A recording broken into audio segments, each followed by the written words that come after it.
All right, let's dive in, shall we? Looks like we've got a pretty hefty stack of sources here all about Thomas Young. Biography snippets, historical analyses, even some serious academic papers. Definitely enough to keep us busy. It's amazing, isn't it? Even now, people can't quite agree on Young's legacy. Genius polymath or just a dilettante who dabbled in everything? Hard to say for sure. It's a good question, right? I mean, we know about the groundbreaking discoveries in physics, his work in medicine, he even helped crack the code of ancient Egypt. But who was this guy? What made him tick? Some of this stuff paints him as almost superhuman, a child prodigy who could read before most kids can even talk. Oh yeah, seriously. Fluent reading at 2 years old. The whole Bible twice through by the time he was 4. By 6, he'd memorized Goldsmith's Deserted Village. And it wasn't just rote memorization either. His grandfather said he was drinking deep from the Pierian spring, constantly seeking knowledge. That's a pretty powerful image, and it really sets the stage for his whole life, doesn't it? That constant thirst for knowledge. And it wasn't just English, was it? 13 years old, teaching himself Hebrew, then moving on to Arabic and Persian, all while building telescopes and microscopes. Did he ever sleep? Hard to imagine with that kind of schedule. You have to wonder what his childhood was really like, right? Was he pushed, or was this all pure passion? There's a story, I think it was when he was a teenager, where he decides to give up sugar. Not for his health, but because he's against the slave trade. His great-uncle, Dr. Brocklesby, actually cautioned him about being too self-righteous. Something about spiritual pride. Talk about taking a stand. Wow. It does make you wonder if that sense of social justice played a role in his later work as a physician. But before that, there was that health scare he had, pretty serious stuff. Yeah, some sources suggest it might have been tuberculosis or something similar. Hmm. But what's incredible is that even as a teenager, Jung essentially diagnosed himself just through observation and research. And you know what? He even confirmed it later on, proving his lung capacity had fully recovered. Now that's impressive proactive patient, huh? You'd almost think that experience would steer him straight into medicine. But maybe science was always his first love. Then there's Cambridge. Sounds like Young didn't quite fit in with the typical university crowd. Well, you've got this incredible intellect, but apparently Cambridge was in a bit of an academic slump at the time. One of his fellow tutors at Emmanuel College had this really interesting, though not exactly flattering, description of him. Yeah, it's like he answered every complex question as if it were just trivial, totally baffled his colleagues. And then there's that awkward dinner with the scholar, Mr. Whiter, the witty one. Whiter makes this joke from the Oxford Sausage, this collection of poems. Young was completely lost, hadn't even heard of it. Probably thought the whole thing was a bit tedious. Young had no time for anything that lacked substance or intellectual rigor. Makes you wonder if he was ever invited to parties. Maybe not.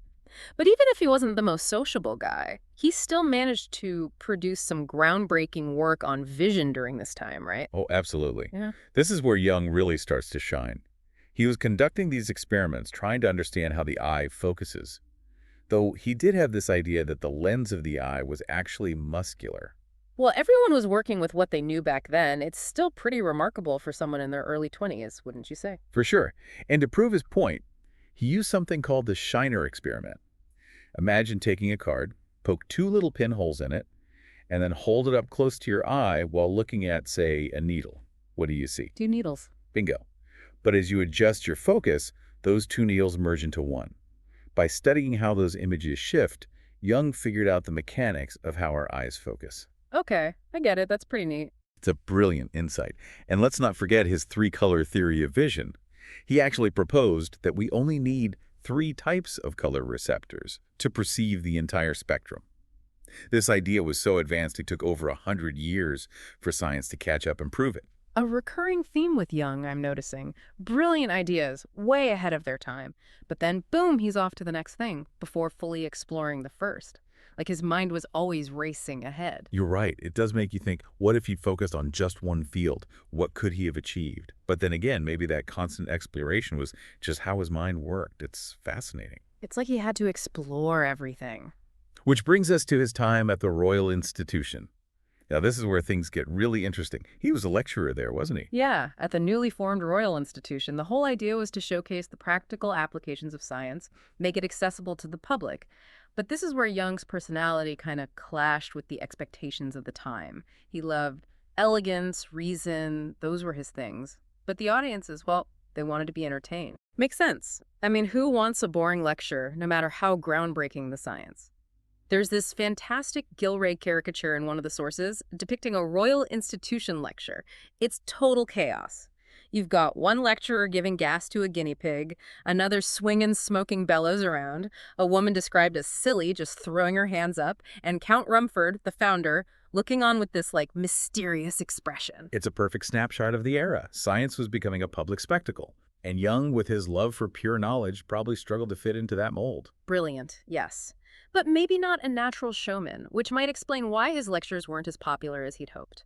But he did tackle some pretty major scientific debates during his time there, right? Like the whole wave versus particle theory of light. Oh yeah, huge debate. Isaac Newton, the big man himself, championed the corpuscular theory.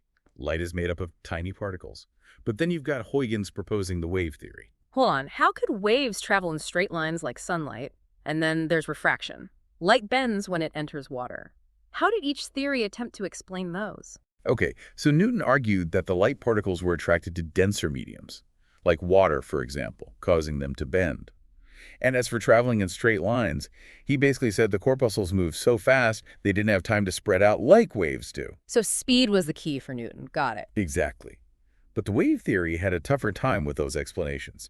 How could waves, especially in this theoretical ether everyone was talking about, travel without spreading? Wait a minute. Let's unpack this ether concept. Right. Scientists back then thought that for light to travel as a wave, there had to be something for it to travel through. This medium they called the ether, like this invisible substance filling all of space, vibrating with light waves. So like the water that a wave travels on, but for light. Except now we know there is no ether. Right. Einstein's theory of relativity later disproved that. But in Young's time, it was crucial to the wave theory. So where did Young fit into all of this? He initially sided with Newton, right? He did. But he saw problems with Newton's theory, too, especially how it explained colors of thin films. That's when he started leaning towards the wave theory. I bet his research on sound played a role too, didn't it? Absolutely. Yeah. Young had meticulously researched how sound waves travel, decay, all of it. That gave him deep insight into wave behavior. Huh, and then it clicked. Light is a wave. Seems that way. He was going back through Newton's work and became convinced. He even used Newton's own experiments as evidence. Pretty bold move to go against the giant of physics. Not afraid of a challenge, that's for sure. But how did he actually prove the wave theory? That's where the famous double-slit experiment comes in. He takes a beam of light, shines it through two tiny slits, and then observes the pattern it makes on a screen behind those slits. And that proved it. Think about it. If light were made of particles, you'd expect two bright spots on the screen, right? Matching the slits. But what Young saw was completely different. A series of alternating light and dark bands.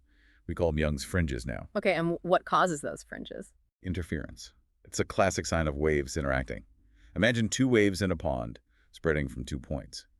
When they meet, sometimes the crests align, making a bigger wave a bright spot. Other times the crest hits a trough, they cancel each other out, dark spot. Ah, I see. So those light and dark bands, that's the light waves interfering with each other. Exactly. It was revolutionary. The first real evidence for the wave theory of light. Feels like a huge turning point for physics. But I'm guessing it wasn't exactly embraced by everyone right away. You guessed right. The scientific community was pretty slow to accept Young's findings. Lots of pushback, especially from die-hard Newton fans. And Young wasn't always the best at explaining his ideas, was he? Sounds like he could be a bit, well, aloof in his communication. He was all about elegance and conciseness, which sometimes came across as obscure, even a bit arrogant to his peers. Like he assumed everyone could just follow his thought process, even with these groundbreaking concepts. It's like he didn't even care about convincing people. He knew he was right, and that was enough. But his work at the Royal Institution wasn't all about light, right? He published this massive book, didn't he? Yeah, course of lectures on natural philosophy and the mechanical arts. It was insanely ambitious, covering practically every area of science known at the time. One source even said it's still considered a remarkable achievement today. This is where it gets really wild. It wasn't just lectures, right? He included this huge catalog of scientific literature spanning from ancient Greece all the way to the 1800s, with his own commentary on every entry. He was insatiable. You really see the depth of his understanding across so many fields. Today, everyone specializes, right?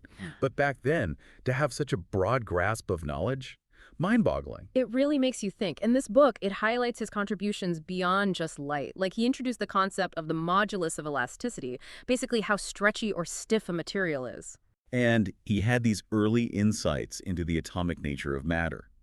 What's amazing is that he estimated the size of a molecule with surprising accuracy decades before guys like Lord Kelvin. Way ahead of his time again. It's like he could see the patterns of the universe before anyone else could. But even with all his love for science, he was also a practicing physician. Let's shift gears a bit and explore that side of him. This is where we see a different side of Jung, more practical, even humorous. There's this quote about physicians trembling for their profession when asked about the dangers of fruit pies. Shows he had a sense of humor, but it also makes you wonder if he found medicine a bit frustrating, especially compared to the elegance of physics. Well, there's this story about a patient of his, Mrs. K, who he successfully treated for what seemed like a serious lung condition. He uses a combination of medicines, and she recovers. But then he adds this note saying the final outcome was still uncertain. Medicine was a different beast back then. Even for someone as brilliant as Jung, he could figure out the laws of light, but predicting the course of a disease was a whole other challenge. Exactly. It raises the question, was Jung actually successful as a physician? Some sources suggest he struggled to gain recognition, build a big practice. Some even hint at professional jealousy from his colleagues. Too smart for his own good. It's possible his medical writings, even though they were insightful, might have exposed the gaps in medical knowledge back then. Maybe that made his peers uncomfortable. That's a really interesting thought, challenging the status quo. Not always a popular move, but as fascinating as his medical career is, there's something else we need to talk about. The Rosetta Stone. Ah, yes, the Rosetta Stone. What most people think of when they hear Jung's name, unlocking ancient Egyptian hieroglyphs. It's such a captivating story, full of intrigue, even a bit of rivalry. Jung's work laid the foundation for others to fully decipher those hieroglyphs. So what exactly did he accomplish? He was the first to identify the name Ptolemy in the hieroglyphs, a huge breakthrough. And he figured out the difference between phonetic and symbolic characters. Some represent sounds, others ideas. That's incredible, like figuring out the building blocks of a language. Exactly. It opened the door for others to continue the work. He also worked on the incorporeal script, a more cursive form of Egyptian writing. And there's this wild story about a papyrus, the Draveti papyrus, almost lost to history because of a greedy collector. Wait, what happened? Jung desperately wanted to study this papyrus, thought it held key information. But Draveti, the collector, refused to sell it or even let Jung make a copy, just trying to drive up the price. Ugh, frustrating. Imagine having access to a piece of history like that and letting greed stand in the way of progress. It happens, right? Even in scholarship. Luckily, Jung eventually got hold of other sources and confirmed his findings about the incorporeal script. Okay, but the Rosetta Stone story isn't just about Jung, is it? There's another name that always comes up. Jean-Francois Champollion. Right, Champollion. This is where the rivalry comes in. He's the one who ultimately cracked the code. But Jung's contributions were undeniable, even if Champollion didn't always acknowledge them. There's this great anecdote about Jung's wife coming to his defense during a debate with some French scientists about the whole decipherment. Apparently, she marches in with a massive volume of his work, proving his point. Not your typical wallflower wife, huh? That's a great image. And it kind of hints at the tension between Jung and Champollion. There's a quote where Champollion praises Jung's work, but it's so backhanded, almost dismissive. Like he couldn't quite give Jung the credit he deserved, maybe professional jealousy, maybe national pride. It was a time of intense national pride, and scientific discoveries were seen as national achievements. So the rivalry, though intellectual, had that extra layer to it. Okay, so we've covered Jung's childhood, his physics breakthroughs, struggles as a physician, and his role in deciphering the Rosetta Stone. He didn't stop there, did he? Not even close. Insurance calculations, geology, tides, shipbuilding, you name it, he worked on it. It's almost impossible to grasp the breadth of his expertise. The mind never stopped, always looking for the next challenge. There's this story about him being asked to help with a shipbuilding problem.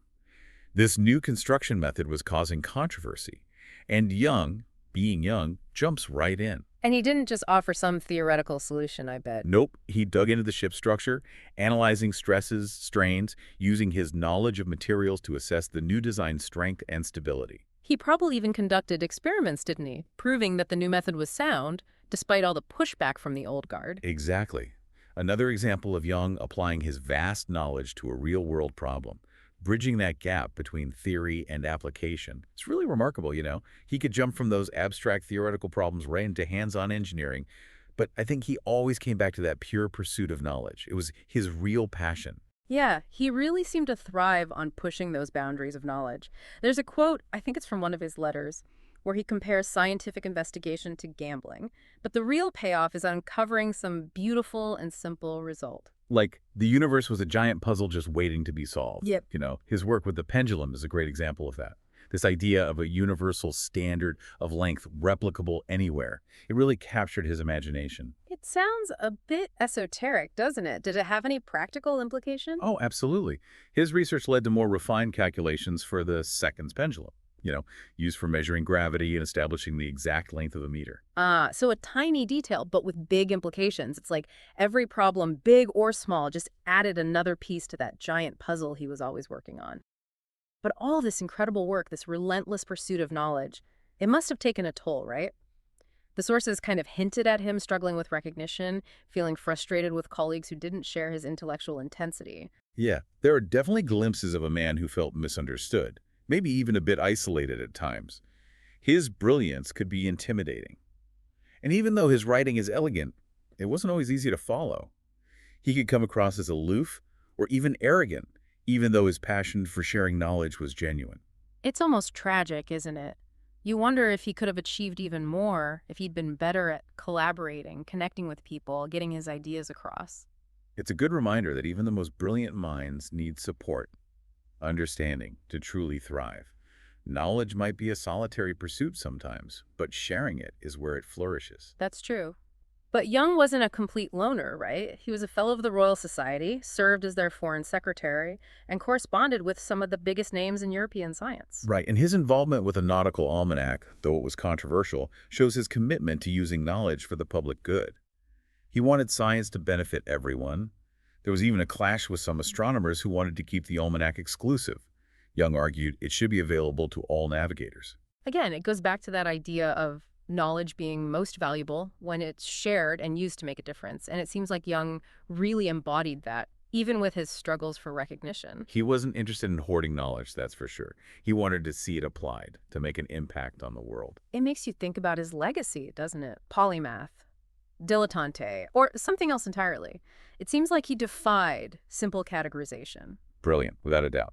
But also human, with those limitations, that intense focus, maybe even difficulty connecting. And those imperfections, they make him even more fascinating, don't they? He wasn't some idealized figure. He was a real person with real challenges, driven by this insatiable curiosity that ultimately shaped the world we live in. And as we get into the last part of his life, we'll see how those imperfections, that relentless pursuit of knowledge, play a role in his legacy and the impact he still has today. Before we move on, though, I want to circle back to the Egyptology stuff for a second.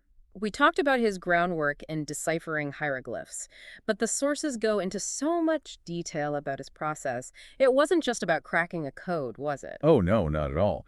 He was trying to understand the whole Egyptian civilization through its language. And his linguistic skills were critical here.